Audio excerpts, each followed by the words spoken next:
ప్రభువైన యేసుక్రీస్తు నామములో అందరికీ వందనాలు.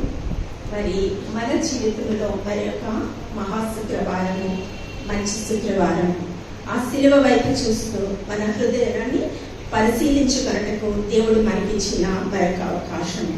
మరి ఈ సమయం అందు ప్రభు శిలువలో పలికిన 7 మాటలలో ఒక మాట ధ్యానం గురించి, నాకు ఇవ్వబడిన అవకాశముల గురించి దేవునికి కృతజ్ఞతాస్తుతులు చెల్లిస్తూ సంఘ కాపరి అయిన వినోద్ ప్రేమ్ కుమార్ అయ్య గారికి నా వందనాలు తెలియజేస్తున్నాను.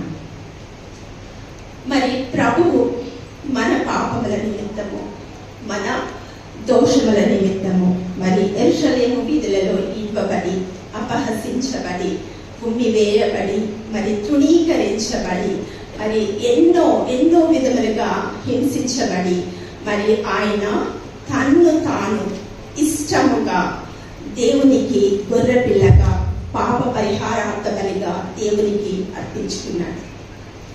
మరి the great evangelist Billy Graham గారు ఒకసారి ఒక మాట చెప్పారు ఇలా శిలువ ధ్యానాల సమయంలో. ఏంటంటే, ప్రభువు గెత్సెమనే తోటలో పట్టబడినప్పుడు 72,000 దూతలు తమ వరలో నుంచి కత్తిని దూసాయంట ప్రభువుని తీసుకుని రెస్క్యూ చేయడానికి. అదే మాట మరి పేతురు గ్రంథంలో రాయబడి ఉంటది.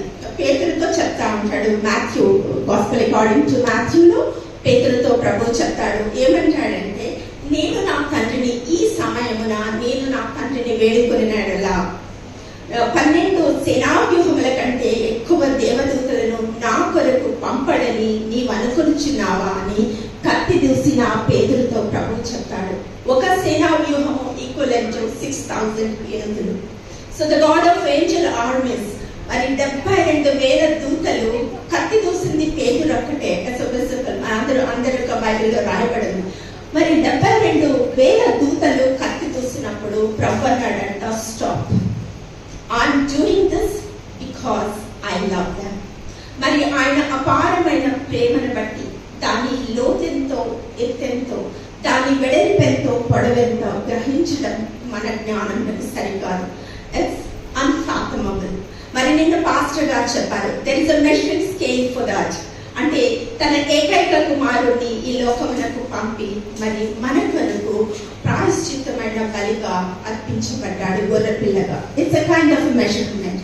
మరి ప్రభువు మరి ఆ శిలువలో మరి ఏ పాపము లేని ప్రభు ఏ విధముగా చూసినా ఆయన ఎటువంటి దోషము లేదు. మరి ఆ ప్రభు ఆ దుఃఖము, విషాదము, ప్రేమ కలిసి ఆ కల్వరిలో దారలుగా, రక్తపు దారలుగా కాల్చు ప్రభువు 7 మాటలు పలికాడు. ఆ పలికిన 7 మాటలు మరి జీవపు ఊటలు. మరి మొదటి మాటగా ఆల్రెడీ చదివారు, లూకా సువార్త 23వ అధ్యాయము 34. తండ్రి వీరేమి చేయించున్నారో వీరెరుగరు కనుక వీరిని క్షమించమని ప్రభు చెప్తున్నాడు. మరి క్షమాపణ అన్నది మొదటి మాటగా మనము చూస్తున్నాము. మరి క్షమాపణ ఎందుకు ప్రభు క్షమాపణ మొదటి మాటగా? Because it's the core of Christianity. మరి one of the important aspects కాదు క్షమాపణ అన్నది. మరి బైబిల్లో ఎన్నో ఇంపార్టెంట్ థింగ్స్ ఉన్నాయి, అందులో one of the important things కాదు. That's the crucial thing of the Christianity. The core of the Christianity is క్షమాపణ. అందుకే మనకు పరలోక ప్రార్థన ప్రభు నేర్పాడు. మన ప్రార్థన చేసిన వారిని మేము క్షమించే ప్రకారము మా అపరాధములను క్షమించమని ప్రభు చెప్తున్నాడు. మరి వీరేమి చేయించినారో వీరెరుగరు కనుక వీరిని క్షమించమంటున్నాడు. ఎవరు వీరు? మనకి తెలుసు, 40 days గా మనం వింటూనే ఉన్నాము. వీళ్ళు ఎవరు అంటే మరి దేవునికి అన్యాయపు తీర్పులు తీర్చబడిన వారు, మరి దేవుణ్ణి అప్పగించిన వారు, మరి అన్యాయపు తీర్పు, మరి ఎన్నో అపవాదులు మోసారు ఆయన మీద. మరి వాళ్ళని క్షమించమంటున్నాడు. ప్రధాన యాజకులు, మరి ప్రజలు, యూదులు, రోమన్ ఎంపరర్, అలాగే పిలాతు, మరి చాలా మంది ప్రజలు, మరి అందరూ కూడా వాళ్ళు ఉన్నారు. వీరిని క్షమించమని ప్రభు అడుగుతున్నారు. ఏమని అడుగుతున్నాడంటే, వీరేమి చేయించున్నారో వీరెరుగరు గనుక. నిజముగా వాళ్ళకి తెలియదు. ఫస్ట్ Corinthians 2nd chapter 8 లో రాయబడి ఉన్నది. అది లోకాధికారులలో ఎవరికి తెలియదు, అది వారికి తెలిసి ఉంది ఎడల మహిమా స్వరూపయగు ప్రభువును సిలువ వేయకపోయింది. అది అంటే దేవుని జ్ఞానం, అది మర్మమై ఉన్నది, మరుగైనది, అది హృదయ గోచరము కానిదిగా మన కిందకు వెళ్తే ముందు పైన చూస్తే మనకి తెలుస్తుంది. మరి అది వాళ్ళకి తెలియబడలేదు. సో వాళ్ళకి తెలియబడలేదు, ఆయన మహిమా స్వరూపుడని ప్రభు అని వారికి తెలియదు. కాబట్టి ఆయన మెస్సేజ్ అని తెలియదు కాబట్టి అందుకని శిక్ష వేశారు అని వాళ్ళకి తప్పు లేదు అనుకోవడానికి లేదు కదా. మరి ఎందుకంటే మరి నిరపరాధి, పవిత్రుడు, నిష్కల్మషుడు, నిర్దోషి, ఈ నిరపరాధి రక్తము నేను చెల్లించాలని యూదా ఇస్కరియోతు అంటున్నాడు. ఆ నీతిమంతుని జోలికి వెళ్ళవద్దని పిలాతు భార్య అంటుంది. ఈయనతో ఏ నేరము కనబడలేదు అని మరి పిలాతు అంటున్నాడు. మరి ఏ నేరము కానరాని, ఏ దోషము కానరాని ప్రభువుని మనుష్య రూపంలో ఈ లోకమునకు మన పాప ప్రాయశ్చిత్త పరిహారార్థ బలిగా వచ్చిన ప్రభువుని మరి అలాగా సిలువ వేయడము అన్నది క్షమించరాని నేరము మరి పాపము. అందుకే ప్రభు అంటున్నాడు వీళ్ళని క్షమించమని. మరి మనుషుల పాపమును క్షమించిన ప్రభువు మరి ఆ సమయం ముందు మనము నీతి అడిగినట్లుగా సెకండ్ కొరింథియన్స్ 5th chapter 21 లో ఉంటుంది. మనకి టైం లేదు కాబట్టి నేను క్విక్గా చెప్తాను. మరి అక్కడ మనం ఆయన యందు నీతి అడిగినట్లుగా మన కొరకు ఆయన పాపముగా చేయబడను. కాబట్టి ఆ కొంత సమయము పాపములను క్షమించిన గొప్ప దేవుడు, సర్వాధికారి, సార్వభౌమాధికారి, everything is under the sovereign control of God. మరి అలాంటి ప్రభు మరి కొంత సమయము ఆ పాపములను క్షమించి ఆ అధికారమును కోల్పోయాడు. కాబట్టి తండ్రిని వేడుకొంచున్నాడు, తండ్రితో చెప్తున్నాడు, ప్రభా వీరేమి చేయించున్నారో వీరిని క్షమించమని. మరి క్షమించడము అన్నది అది ఒక దైవిక నియమం, అది లేదా దైవిక పాలన. One has to follow that. ఎవరైతే క్రైస్తవులు మనం చెప్పుకుంటామో, ఇప్పుడు అక్క ఆల్రెడీ సులోచనకు ఒక మాట చెప్పారు, క్షమించండి, క్షమించుట క్రైస్తవుల లక్షణం. Yes, we have to have that attitude. మరి మనము ఆ దైవిక నియమాన్ని ఫాలో అవ్వాలి. మనలో ఎంతమంది, ఇప్పుడు పాస్టర్ గారు మీరు ఎంతమంది దేవుని రాజ్యానికి వెళ్ళడానికి ఇష్టపడుతున్నారంటే పాస్టర్ గారితో పాటు మనందరం కూడా చేయాలి కదా. మరి దేవుని రాజ్యంలోకి వెళ్ళాలి అంటే you have to follow that rule. ఆ దైవిక నియమాన్ని ఫాలో అవ్వాలి. అది డివైన్ రూల్. క్షమించడం అన్నది డివైన్ రూల్. మరి దానికి క్లారిఫికేషన్ ప్రభు చెప్తున్నాడు ఇక్కడ. మత్తయి సువార్త 6:14 రాసినట్లు, మనుషుల అపరాధములను మీరు క్షమించిన ఎడల మీ పరలోకమందుండు మీ తండ్రియు మీ అపరాధములను క్షమించండి. మీరు మనుషుల అపరాధములను క్షమించిన ఎడల మీ తండ్రియు మీ అపరాధములను క్షమించండి. సో మనం మన పొరుగు వారి ఎడల లేదా మనకి విరోధ భావం కలిగిన వారి ఎడల మనం క్షమించిన ఎడల మన అపరాధములు నిలిచి ఉంటాయి, క్షమించబడు. So unless your sins are forgiven, you cannot enter the kingdom of Lord. కదా, మన పాపాలు క్షమించబడాలి. క్షమించబడినప్పుడే దేవుని రాజ్యమునకు మనము అర్హులమవుతాము. అంతేకాకుండా మనము రక్షణ పొందుకున్నాము, ఇంకా అన్ని దేవుని ఎరిగాము, దేవుడు మన యందు ఉన్నాడు, క్రీస్తును కలిగి ఉన్నాము అని అనుకున్నట్లయితే, ఒక వ్యక్తి మీద ద్వేషమును ఉంచుకొని క్రీస్తును కలిగి ఉన్నాము మనం అనుకున్నామంటే we are deceiving ourselves. Then we are not called Christ bearers, we are called sin bearers. మన పాపం ఇంకా కూడా నిలిచి ఉంటుంది. మరి అందుకనే దేవుడు ఈ క్షమాపణ గురించి మరి మొదటిగా మాట్లాడుతున్నాడు. నన్ను ఈ మాట చెప్పమని అడిగినప్పుడు మా పాప ఫోన్ చేసి, పిన్ని పాస్టర్ గారు నన్ను మాట్లాడమన్నారు అంటే నాకు చాలా భయం వేసింది. I was in the office that time. So నేను ఒక 5 minutes ముందు కూర్చున్నాను. whether I'm qualified to speak this word or not. నేను నాకేమన్నా ఎవరి మీదైనా ద్వేషం ఉన్నదేమో అని ఒక 5 minutes టైం తీసుకుని నేను ఆలోచించుకున్నాను. అంతా ఎవరి మీదైనా నాకు కోపం ఉందా అంటే ఏం లేదు అని నిర్ధారణ చేసుకున్న తర్వాత స్టాండింగ్ ఓవర్ హియర్. మరి కోపం అయితే మనుషులకు వస్తుంది. మరి ఆ కోపము ద్వేషముగా మారకముందే మనము క్షమించవలసి ఉంటుంది. మరి మార్కు సువార్త 11:25 ఉంటుంది, మీరు ఒకరి మీద విరోధం ఏమైనా కలిగి ఉన్న ఎడల మీరు నిలువబడి చేయనప్పుడెల్లను వానిని క్షమించుడు. అప్పుడు పరలోకమందున్న మీ తండ్రియు నీ పాపములను క్షమిస్తాడు.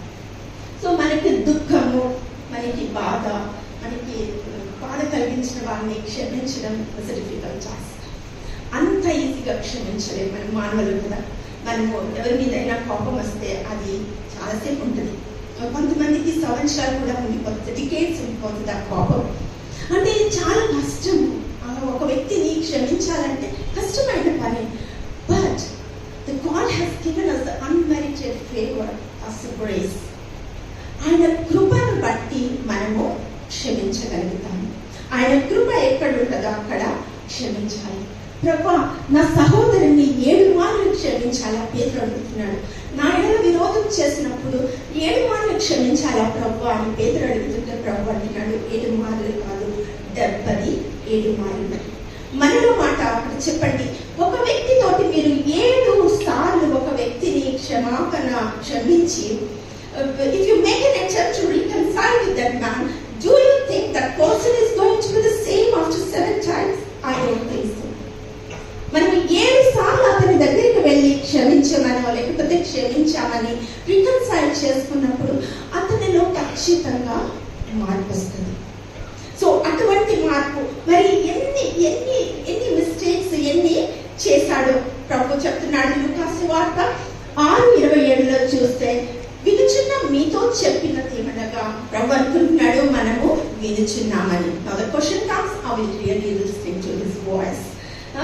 వినుచున్న మీతో చెప్పినది ఏమనగా, మీ శత్రువులను ప్రేమించుడి, మిమ్మల్ని ద్వేషించి వారికి మేలు చేయడు, మిమ్మల్ని శపించిన వారి కొరకు ప్రార్థన చేయడు.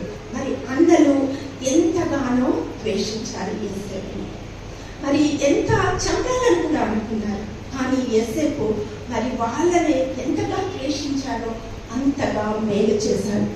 మరి యేసేపు తన అన్నలకి, in fact he was the one who was responsible for preserving the lineage of Israel. మరి అంత గొప్ప క్షమాగుణము కలిగి ఉన్నాడు యేసేపు. But the greater Joseph is here. The greater Joseph, Christ is greater than Joseph, David and Noah and many other people. అంటే మరి దేవుడు మన కొరకు ప్రభు మనకు చేసిన అనేక దోషముల నిమిత్తము క్షమిస్తున్నాడు. ఎన్నో పాపాలు చేశాం, ఎన్నో దోషాలు చేశాం. మరి ఎంత భయంకరంగా ప్రభుని హింసించారు. మరి ఇంత భయంకరంగా హింసించిన ప్రభు మరి అంటున్నాడు, వీళ్ళేం చేస్తున్నారు ప్రభు, వీరెరువరు కనుక.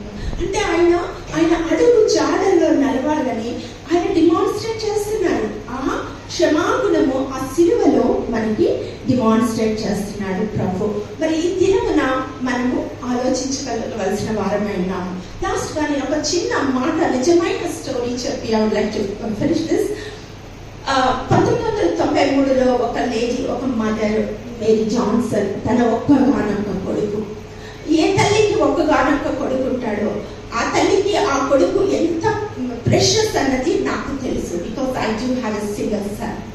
మరి ఈ మేరీ జాన్సన్ అనే ఈ తల్లి తన 17 సంవత్సరముల టీనేజ్ కొడుకుని, ఆ కొడుకు స్నేహితుడు ఓషియా ఇజ్రాయెల్ అని అతను చంపేశాడు. ఒక పార్టీలో కాల్చి చంపేశాడు.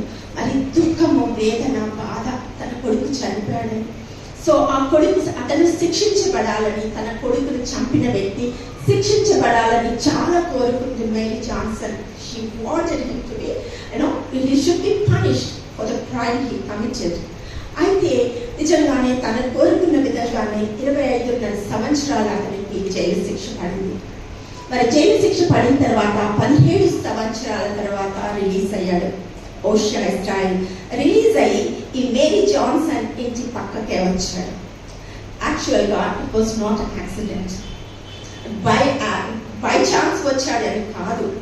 అయితే కొంత అతనికి శిక్ష పడిన తర్వాత మనస్ఫూర్తిగా క్షమించింది మేరీ జాన్సన్. తన కొడుకుని, ఎవరైతే ఒక్కగానొక్క కొడుకుని చంపేసిన ఓషియాని క్షమించి తన ఇంటి పక్కకు తీసుకొచ్చింది. తనని ప్రేమించడం మొదలుపెట్టింది. తను ప్రేమించి మరి అతన్ని అండ్ ఐ థింక్ కొడుకుగా చూసుకోవడం మొదలుపెట్టింది. వాళ్ళిద్దరూ పక్కన ఉండడమే కాకుండా వాళ్ళ హార్ట్స్ కూడా పక్కనే ఉన్నట్టుగా అయిపోయారు. తన ఒక్క మాట అంది, మేరీ జాన్సన్ చెప్తా ఉంటుంది.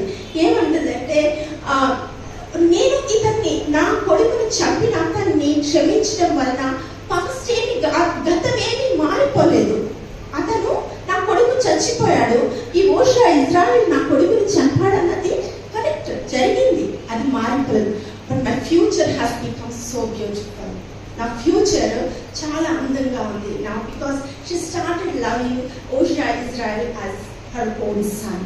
తను ఒక మాట అంది, నేను ఇతన్ని క్షమించడానికి దేవుడిచ్చిన కృపను బట్టి, నాట్ బికాస్ ఆఫ్ మీ, యాక్చువల్గా దేవుడిచ్చిన కృపను బట్టి నేను క్షమించాను అని దేవునిని మహిమపరుస్తూ ఉంటుంది.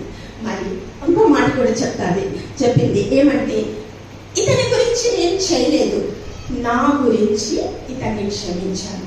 ఇతని గురించి ఐ రిపీట్, ఇతని గురించి నేను క్షమించలేదు, కానీ నా గురించి నేను క్షమించాను. ఎందుకంటే ఇప్పుడు మొదటగా మనం చదువుకున్న విధముగా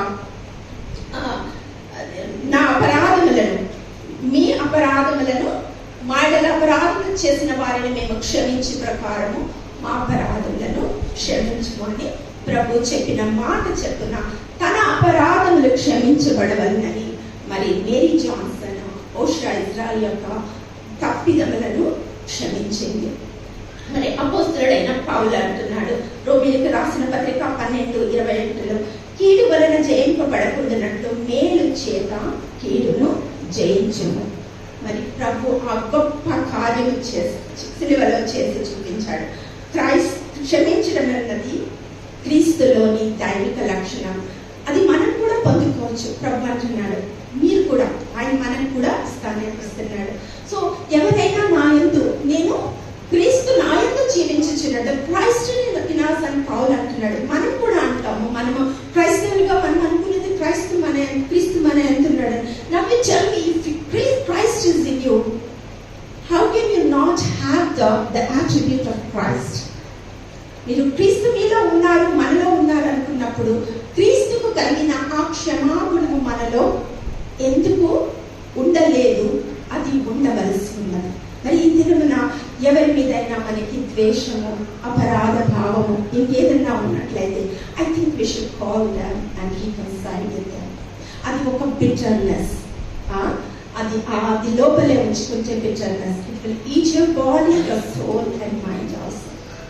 Let's remove that bitterness from our hearts and fill our hearts with the love that Christ has shown on the cross and forgiven his persecutors, and so that we can enjoy the power of forgiveness.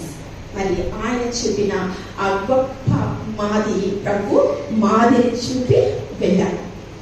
లాస్ట్గా తన 1 Peter 2nd chapter 21లో క్రీస్తు కూడా మీ కొరకు బాధపడి మీరు తన అడుగు జాడలు ఎంత నడుచుకున్నట్లు మీకు మాదిరి ఉంచిపోయాను. మరి అటువంటి మాదిరి ప్రభు మన కొరకు ఆ మాదిరి చూపించాడు. ఆయన సిలువపై అంత శ్రమలు పొంది ఆయన హింసించిన వారిని, దూషించిన వారిని, అపహసించిన వారిని ప్రభువు మరి తండ్రిని వేడుకొంచున్నాడు, ప్రభు వీరేమి చేయించున్నారు, వీరిని క్షమించును. మరి అటువంటి కృప, ఆ క్షమాగుణము కొరకు ప్రభుని వేడుకుందాం. మానవులుగా మన వల్ల కాదు, కానీ ఆయన కృపను బట్టి ఖచ్చితంగా మనం పొందుకుంటాం. అటువంటి కృప దేవుడు మన అందరికీ దయచేయునుగాక. మరొకసారి నాకు అవకాశం ఇచ్చిన పాస్టర్ గారికి, సంఘమునకు వందనాలు. Thank you. God bless you.